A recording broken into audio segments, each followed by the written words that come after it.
Bonjour à tous. Aujourd'hui, je vais m'intéresser principalement au calcul du champ électrostatique en utilisant le théorème de Gauss. Alors, avant de passer aux applications, je vous donne la démarche à suivre pour appliquer convenablement le théorème de Gauss.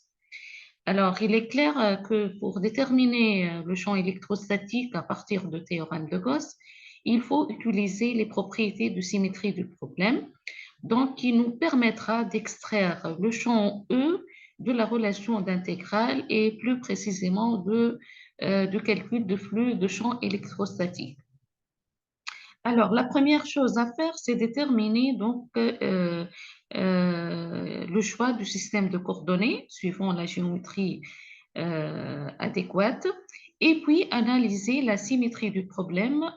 Une fois vous analysez la symétrie du problème, vous savez que le champ électrostatique il appartient au plan de symétrie paire.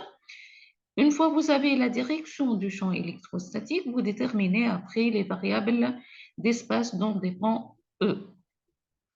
Après, on va passer au choix de la surface de Gauss. Il faut choisir judicieusement la surface de Gauss sigma, qui est une surface fermée passant par le point M.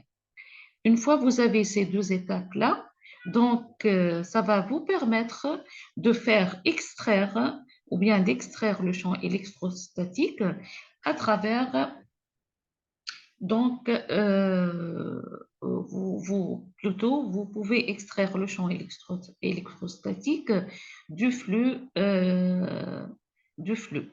Alors, une fois vous avez le flux à travers la surface de Gauss, on peut faire extraire le champ E et il suffit après de déterminer la surface, l'intégrale de la surface du Gauss, suivant bien sûr la géométrie choisie.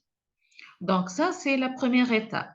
D'accord? Donc le calcul du flux du champ E, ça c'est la première étape. Après, on passe au calcul de la somme des charges à l'intérieur de la surface de Gauss divisée par epsilon 0. Bien sûr, ici, on donne la forme générale qui est une sommation discrète. Mais si vous avez bien sûr une distribution continue, il suffit de remplacer cette sommation intégrale par cette sommation discrète par une somme intégrale. D'accord? C'est-à-dire que ça va être l'intégrale de dq sur epsilon 0. OK? Donc, une fois que vous avez déterminé le flux de E et la somme des charges à l'intérieur de la surface du Gauss divisée par epsilon 0, cette égalité vous permettra de déterminer le champ électrostatique en tout point M de l'espace. D'accord? Donc, on verra dans les applications comment on va appliquer le théorème de Gauss.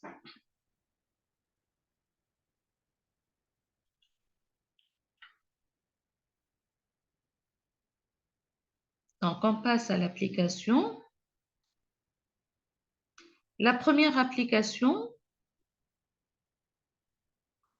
donc, c'est une application qui concerne bien sûr une distribution continue de charge. Donc, j'ai pris le cas d'une distribution linéique de charge. D'accord? Donc, on se propose de déterminer le champ électrostatique EM créé par un fil rectiligne infini suivant l'axe OZ chargé d'une densité linéique uniforme lambda à partir du théorème de Gauss. Donc, je vous guide ici pour que vous arrivez enfin à appliquer le théorème de Gauss. Donc, dans la première question, vous allez déterminer la dépendance et la direction du champ électrostatique EM créé par cette distribution de charge que je rappelle, c'est une distribution linéique uniforme lambda. Donc aussi le fil infini, le fil conducteur infini, on peut supposer que le fil, c'est un cylindre de rayon 0. Donc, le choix des systèmes de coordonnées, ça va être automatiquement donc, les systèmes de coordonnées cylindriques. Après, la deuxième question, c'est déterminer la surface de Gauss. Ça, c'est le deuxième point de la démarche à suivre. Une fois que vous avez la surface de Gauss, vous pouvez calculer le flux de champ électrostatique en faisant donc extraire le E du flux. Puis, on va déterminer la charge totale à l'intérieur de la surface de Gauss et on va déterminer enfin donc, le champ électrostatique en tout point M de l'espace.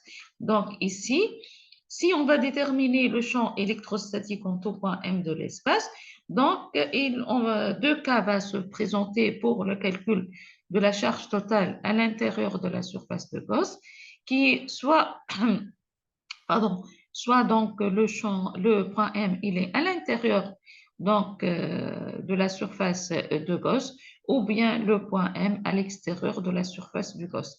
Une fois on a déterminé le champ donc électrostatique, on peut déduire le potentiel électrostatique à partir de l'opérateur gradient. Donc E égale moins grade V va vous permettre de déterminer le potentiel. D'accord? Donc, on va passer à la réponse à la première question. Donc, comme je viens de dire, le système de coordonnées choisi, ça va être un système de coordonnées cylindrique. Je vais prendre le point M de coordonnées R, phi, Z. Aussi, il y a la notation ρ, θ, Z. Donc, il n'y a pas de souci pour prendre aussi la notation ρ, θ et Z. Donc, pour en changer un peu, j'ai pris les variables R, phi et Z. Donc, la distribution de charge lambda va dépendre de R, phi et Z. Je vais utiliser le principe de Curie qui dit donc la symétrie qui se trouve dans les causes vont se retrouver dans l'effet et les rois. Notre cause, c'est les charges, la distribution de charges, et l'effet, c'est le champ électrostatique. D'accord? Aussi, si on a la direction et le champ du champ électrostatique, on peut déterminer directement donc celle du potentiel. Donc voilà, ici, je vais prendre les plans qui passent par le point M. Donc j'ai choisi deux plans de symétrie qui sont les plans de symétrie paire et ces plans-là doivent passer par le point M. Donc, on a dans un premier temps le plan MURUZ, ce plan-là. Donc, vous avez la distribution de charge ici, il est tout au long du fil conducteur infini, d'accord? Donc, on va choisir, comme je viens de dire, un cylindre. Donc, MURUZ, c'est un plan de symétrie paire, puisqu'il laisse donc la distribution de charge donc symétrique. Si je prends deux points symétriques, je vais avoir la même distribution de charge. Pareil pour le plan, donc, il doit passer par le point M. Donc, le plan ici, donc ce plan-là qui coupe le cylindre en deux, qui est MUR-UFI. Donc, MUR-UFI, c'est un plan de symétrie paire. Donc, puisqu'on a trouvé deux plans de symétrie paire, donc le champ E, il va appartenir à l'intersection de ces deux plans-là, qui sont MUR-UZ et MUR-UFI, et par suite, le champ E va être porté par le vecteur UR. Donc, le champ E, il est radial. Il est porté par UR. UR ici ou bien ER, c'est la même chose. D'accord? Maintenant, pour la dépendance, donc pour la dépendance en principe, le champ E, il dépend de R, phi et Z. Or, toute rotation, l'axe Z, c'est un axe de révolution. Donc, toute rotation autour de l'angle phi va laisser la distribution de charge invariante. Donc, le champ E ne dépend plus de, je vais arriver ici, voilà, ne dépend plus de phi, d'accord? Aussi, puisque le fil, il est infini, donc toute translation le long de l'axe Z ne change pas la distribution de charge. Donc, la distribution de charge, elle est invariante donc, de Z et par suite, le champ E ici aussi, il est invariant de Z. Donc, le champ E ne dépend ni de phi ni de Z, donc il va dépendre seulement de R. Donc, le champ E, ça y est, on l'a déterminé. Il dépend seulement de R, qui est la position du point M, OM, ici. Et ça, on l'a déjà vu par la méthode directe. Et il est radial, c'est-à-dire il est porté par ER. D'accord? Donc ici, je vais déterminer tout d'abord la surface de Gauss. Donc, la surface de Gauss doit être une surface fermée et passe par le point M. Donc, c'est un cylindre, doit être donc un cylindre fini qui passe par le point M. Donc, il va avoir un rayon petit r et fini, donc, et fermé. Donc, je vais donner une hauteur finie pour ce cylindre-là, H. Donc, je vais prendre un cylindre d'axe, qui est l'axe, notre fil conducteur, de rayon petit r, qui est OM, et de hauteur H. Ça, c'est la surface de Gauss. Pour calculer le flux à travers cette surface fermée, donc, je sais que cette surface, la surface d'un cylindre, donc, va posséder trois surfaces, les deux surfaces de base et la surface latérale, tout en sachant que les surfaces de base, les normales à cette surface-là, sont portées par Z, par l'axe UZ. Donc, lorsque je vais faire le produit scalaire pour le flux, par exemple EDS, E, il est porté par UR, et si les surfaces de base sont portées par UZ, donc UR scalaire UZ égale à 0 puisqu'il s'agit d'une base donc orthonormée directe liée à UR, U phi, UZ. Donc, le flux sortant par les bases de S étant nul, il nous reste seulement, on va calculer le flux à travers la surface latérale, d'accord? Qui est donc une surface portée par la normale dirigée vers l'extérieur, les ER ou bien UR, d'accord? Donc, une fois je fais le produit scalaire UR, scalaire la surface latérale portée par UR, je peux directement passer donc directement aux normes. Donc, ça va être juste un produit EDS, d'accord? Et né le E, puisque je suis à la surface de Gauss, et la surface de Gauss passe par le point M, c'est-à-dire on est à R constante. Et vu que le champ E, ce champ-là, ne dépend que de R, et je suis à la surface R constante, je peux le faire sortir de l'intégrale. Donc, je fais sortir E de l'intégrale, puisque pour R constante, E, il est constant. Je rappelle, je suis à la surface latérale. Et il nous reste tout simplement de calculer la surface latérale donc d'un cylindre de rayon petit r et de hauteur h qui est donc 2 pi RH. Donc, ça y est, la première partie du calcul a été déterminée. Le flux de E, donc le flux sortant du champ électrostatique, il va s'écrire 2 pi RH. D'accord? Il nous reste de calculer la deuxième partie, qui est la somme des charges à l'intérieur de la surface de Gauss. Je rappelle la surface de Gauss, donc D'accord? Et la distribution, elle est linéaire. Donc, c'est une distribution contenue.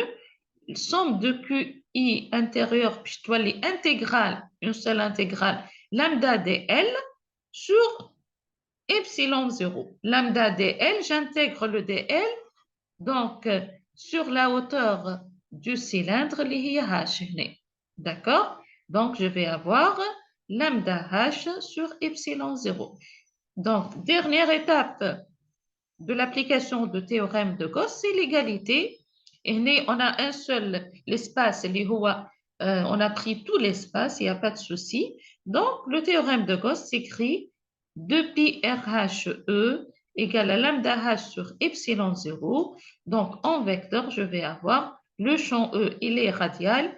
Il s'écrit donc lambda, je simplifie par h ici. Donc, j'obtiens E égale à lambda sur 2 epsilon 0 R E R. Et bien, c'est le champ électrostatique créé par une distribution linéique de charge sur un fil infini. D'accord? Donc, le potentiel se déduit directement du champ E en écrivant E également grade V. Indiquez donc ici que la composante radiale, donc directement dV, donc c'est moins d rang V sur d rang R, ER, puisqu'on a une seule donc différentielle, on peut écrire directement d droit, c'est moins dV sur dr, le gradient, la composante suivant ER en coordonnées cylindriques, c'est moins dV sur d rang R, donc on obtient dV, c'est moins EDR. Donc, le potentiel, il va s'écrire moins intégrale EDR directement. C'est un produit, puisqu'on a, on a projeté sur ER, il n'y a pas de problème maintenant. ER, donc je remplace lambda sur 2 pi epsilon 0, c'est une constante.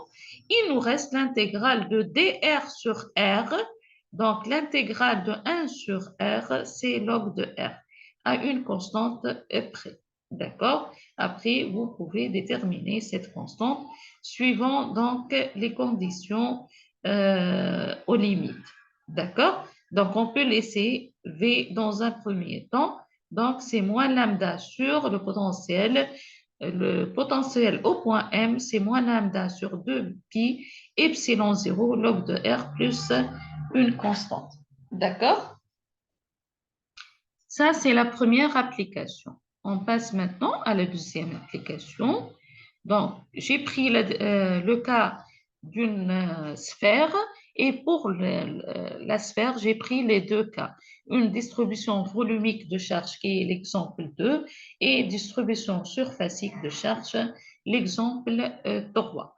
Donc, je vais déterminer à partir du théorème de Gauss le champ créé par une sphère chargée d'une densité volumique ρ uniforme.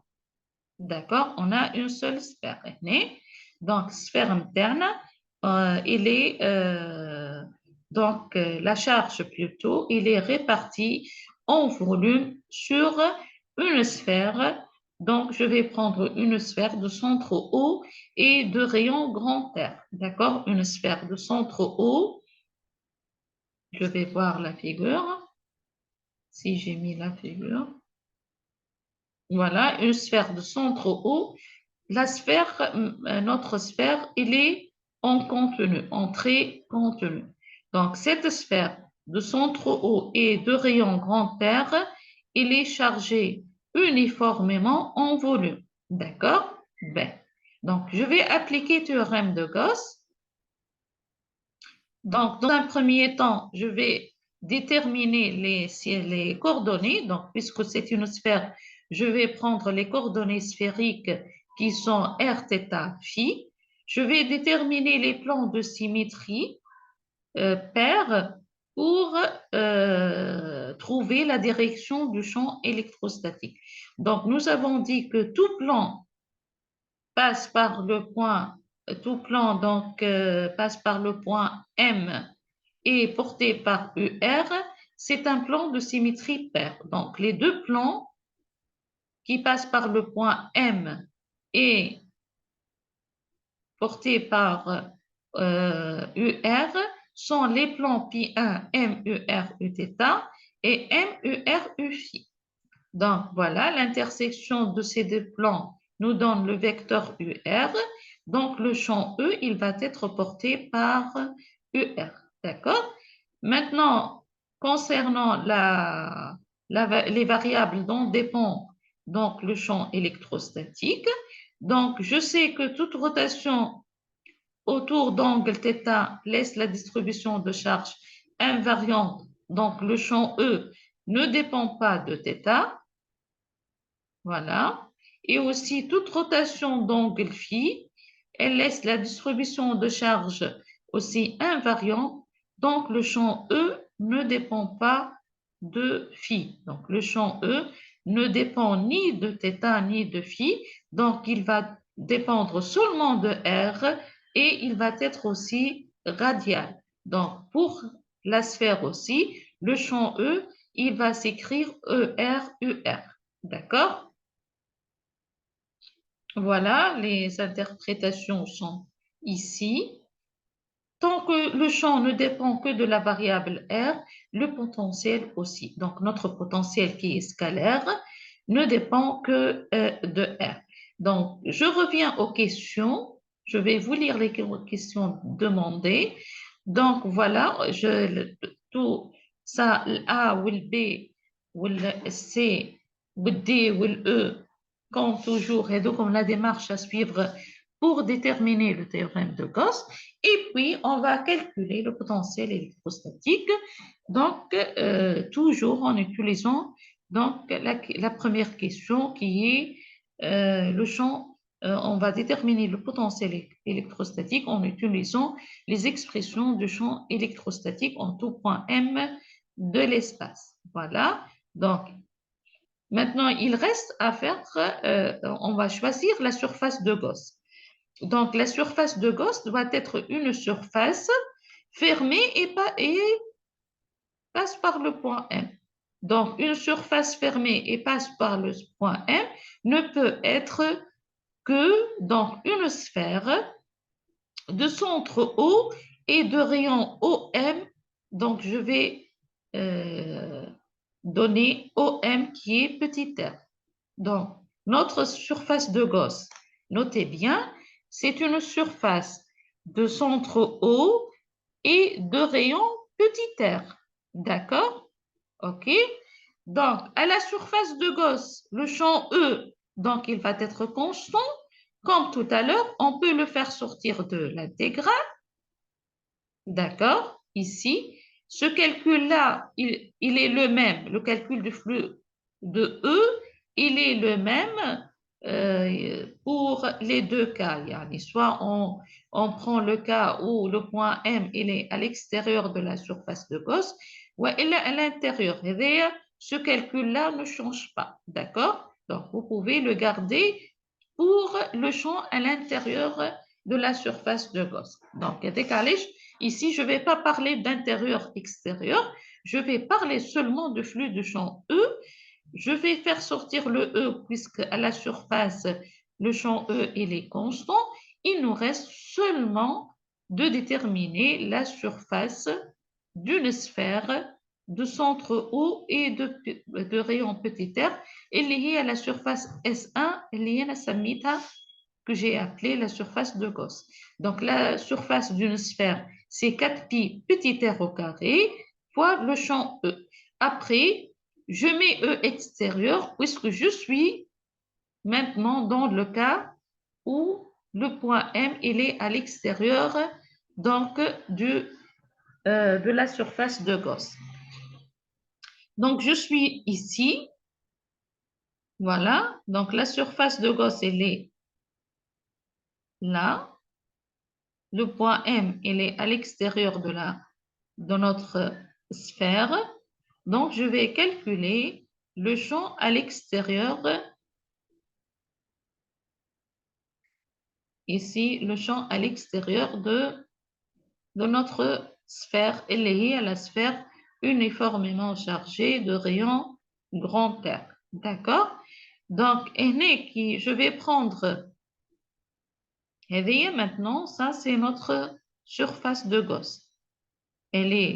C'est une surface de rayon petit r avec petit r supérieur à grand R. Le premier cas, la surface de Gauss de rayon supérieur à notre surface chargée. ديما نقول اللي السphère متاعنا uniformément chargée en volume اللي هي la sphère de centre haut et de rayon grand R. Pour calculer la charge totale à l'intérieur maintenant de cette sphère-là, je vais prendre donc toutes les charges qui se trouvent dans le volume, toutes les charges qui se trouvent dans le volume d'une sphère de rayon grand R et de centre haut. Donc, sommation de Q intérieur sur epsilon 0, c'est une distribution en contenue. Sommation de Q intérieur, elle va s'écrire intégrale triple de ρ d'état. ρ aussi est uniforme, je peux la faire sortir de l'intégrale. Donc, je peux faire sortir ρ sur epsilon 0 de l'intégrale. Il nous reste intégrale triple de d taux. D taux, c'est le volume élémentaire puisque toute la charge, elle se trouve à l'intérieur de ce volume-là. Donc, je vais prendre le volume d'une sphère de rayon grand R. Je suis dans le cas où la surface de Gauss, il est de rayon supérieur. Donc, je vais trouver à l'intérieur de cette surface toutes ces charges-là. Donc, qui sont dans un volume d'une sphère de rayon grand R. Donc, le volume d'une sphère, il s'écrit de rayon grand R, je précise bien, 4 tiers pi R3. J'ai fait sortir ρ sur epsilon 0 et par suite, j'obtiens 4 tiers pi R puissance 3 ρ sur epsilon 0. Et dans le cas du calcul du champ à l'extérieur donc de notre sphère uniformément chargée, il suffit de faire l'égalité, la direction de E il est donné, la dépendance, et je trouve, voilà, le E extérieur, il s'écrit ρ grand R 3 sur 3 epsilon 0 petit r au carré ER. Et si j'ai la charge totale Q متاعنا اللي هي ρ دي تو اللي هو ρ 4 tiers pi R3, je remplace 4 tiers et j'aurai aussi en fonction de Q, mais vous pouvez seulement laisser l'expression en fonction. Donc, la première expression suffit aussi pour déterminer le champ électrostatique donc à l'extérieur. D'accord? Qui m'a donc pour prendre tout l'espace, comme on a pris le point M à l'extérieur de notre sphère, on va donc maintenant prendre le point M donc à l'intérieur de notre sphère uniformément chargée. Donc, je vais prendre la sphère de Gauss. Donc, ici, c'est au point P. J'ai pris donc notre sphère, voilà la surface de Gauss. Ici, ça va être la surface d'une sphère de centre haut et de rayon petit r, mais ici, le OP est né. Vous voyez, donc le petit r, si je peux noter petit r, il va être inférieur à grand R. يعني notre sphère uniformément chargée. Maintenant, je suis à l'intérieur. Je vais calculer le champ à l'intérieur. Il est toujours radial, ce champ-là. D'accord? Donc, ce qui va changer, ce calcul-là ne change pas, puisque je suis en train de déterminer la charge à l'intérieur de la surface de Gauss. Maintenant, la surface de Gauss, elle va être ici. Donc, toutes les charges, ils vont être ici. Et donc, cette partie-là, entre petit r et grand R, cette couronne-là, à l'extérieur. on détermine seulement donc la somme des charges à l'intérieur de la surface de Gauss. اللي هي dans ce cas-là de rayon OP, يعني de rayon petit r. Donc, on va faire l'intégrale. Je vais la somme des Q intérieurs, ça va être ρ des tout et ρ fois V, le volume, comme d'habitude, ρ sur epsilon 0, c'est une constante. Il nous reste le volume de la sphère donc chargée à l'intérieur de la surface de Gauss. Donc, on aura seulement la modification. Donc, on n'a plus le grand R, puisqu'il y a une partie des charges qui est à l'extérieur. Il nous reste donc le volume d'une sphère de rayon petit r. Donc, c'est 4 tiers pi, R3 et fois ρ sur epsilon 0. D'accord? Donc, l'égalité nous donne le champ à l'intérieur donc, de notre sphère. OP, c'est-à-dire petit r, il est inférieur à grand R. Le point M, il est placé à l'intérieur. Donc, je récapitule, on a une sphère uniformément chargée en volume. Pour calculer le champ électrostatique en tout point M de l'espace, on a pris un point M à l'intérieur de notre sphère, c'est-à-dire au petit m inférieur à grand R, et on a pris le cas extérieur, le point M à l'extérieur de notre sphère, c'est-à-dire au M ou bien petit r supérieur à grand R. Donc, je trouve le champ à l'intérieur en faisant l'égalité avec 4pi r au carré. Vous voyez, juste le flux ne change pas, l'expression de flux ne change pas, juste pour indiquer que je suis à l'intérieur, le champ E intérieur. D'accord? Vous pouvez laisser E tout court.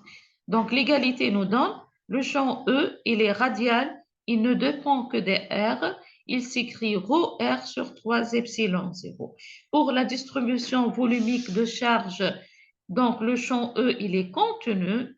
Donc, comme vous voyez, pour le cas petit r inférieur à grand R, c'est ici. Donc, j'ai la forme AR ou bien AX. Donc, c'est une droite linéaire. Voilà, la droite linéaire, elle s'arrête au point R.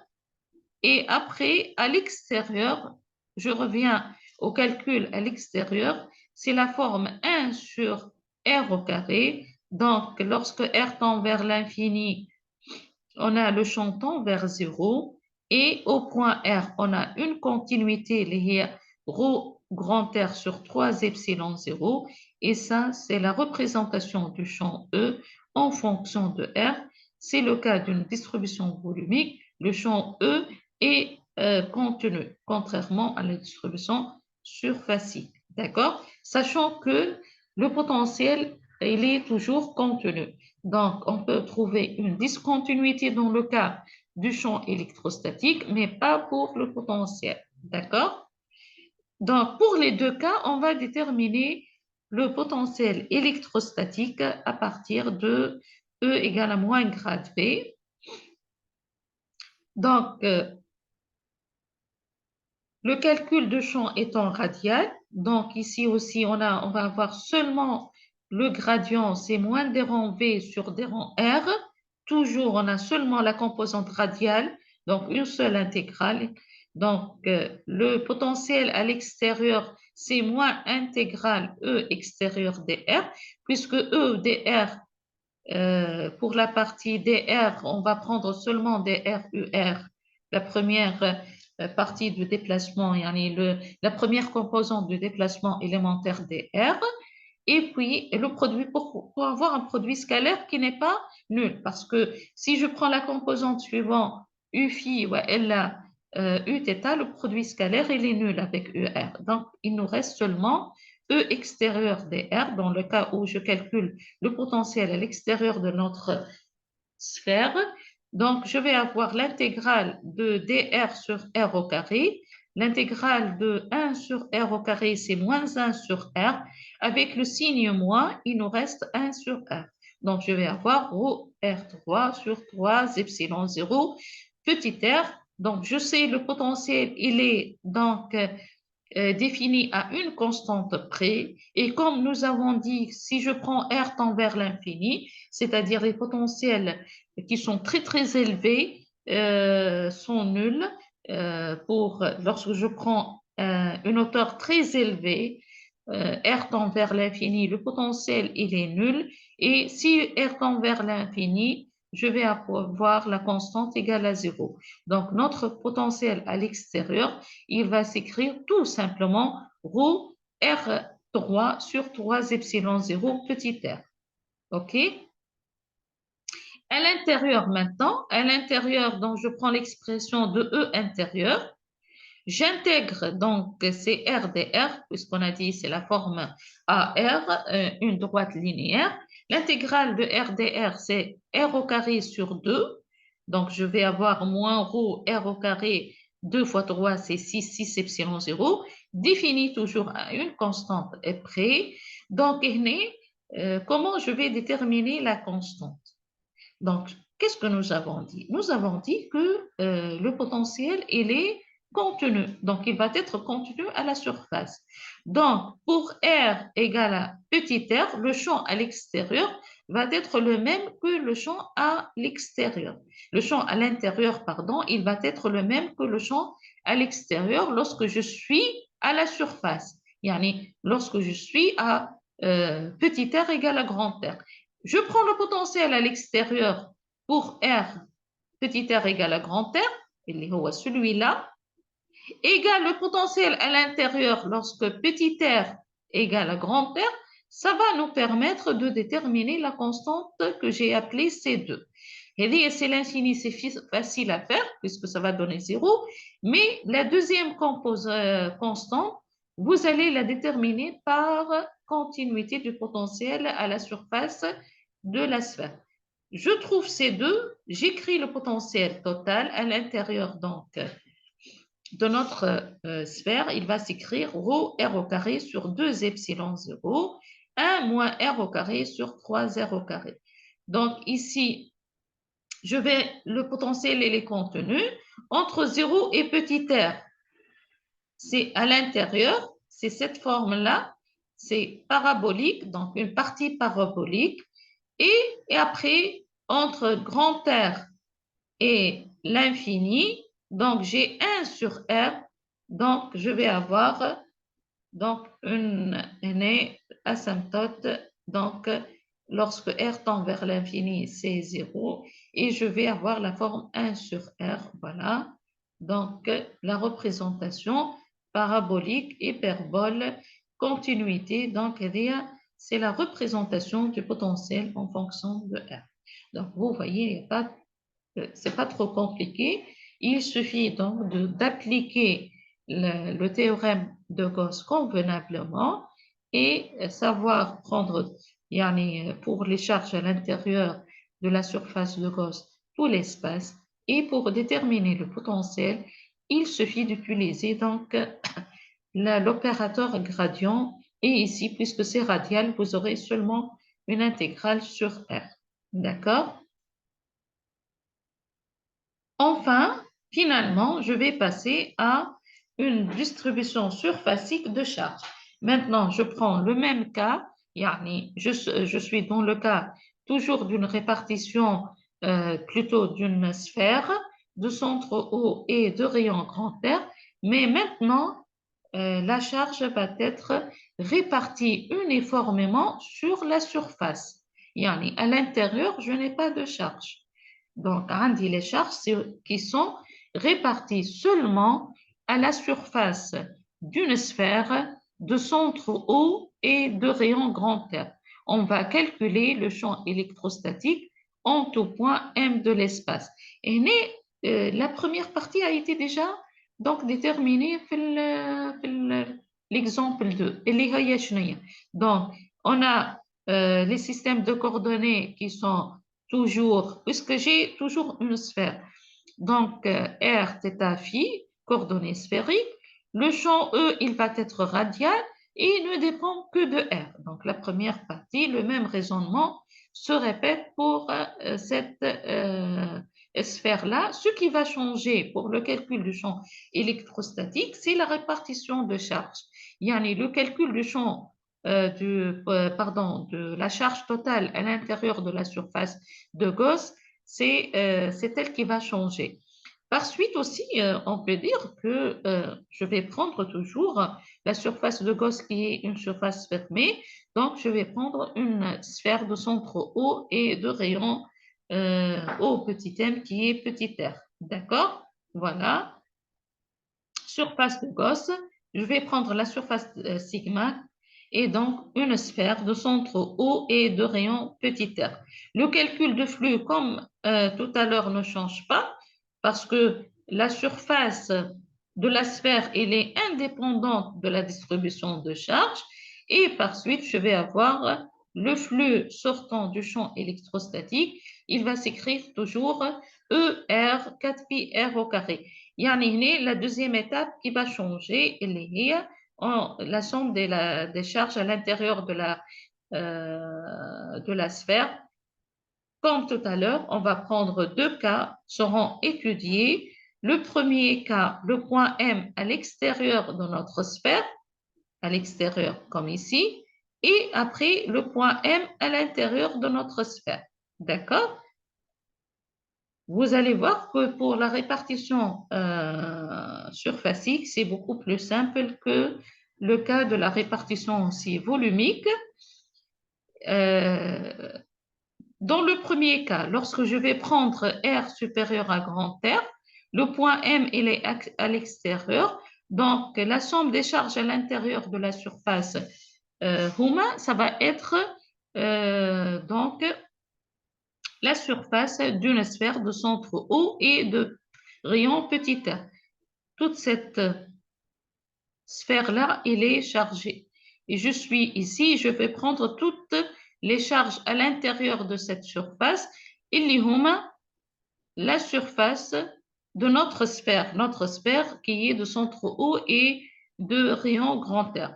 Maintenant, Q intérieur sur epsilon 0 en distribution contenue sigma ds, sigma constante, il nous reste dans ce cas-là, lorsque je calcule le champ E à l'extérieur de notre sphère, donc la surface c'est 4pi grand R au carré, sigma sur epsilon 0. L'égalité nous donne le champ E, il s'écrit sigma R au carré sur epsilon 0, R petit r au carré UR. Maintenant, si je prends le cas où M à l'intérieur, je suis ici. Je suis à l'intérieur. Est-ce qu'à l'intérieur, on a des charges? Non, puisque les charges sont réparties à la surface. Donc, on n'a pas de charge à l'intérieur de notre surface, pas de charge à l'intérieur, donc on a Q intérieur égale à 0. Donc, je vais avoir E 4pi r au carré égale à 0. Donc, je vais avoir à l'intérieur de notre surface E égale à 0. D'accord? Donc, le champ est nul. Si vous allez représenter, je vous donne le soin de représenter donc graphiquement le champ E en fonction de petit r, vous allez voir qu'il y a une discontinuité puisque le champ entre 0 et grand R est nul, il est ici. Et après, je vais avoir une tranche hyperbolique donc entre petit r et l'infini. Donc, j'espère que cette vidéo vous serait utile pour votre formation et j'ai essayé avec une petite vidéo de vous expliquer donc les deux cas en utilisant donc théorème de Gauss. D'accord?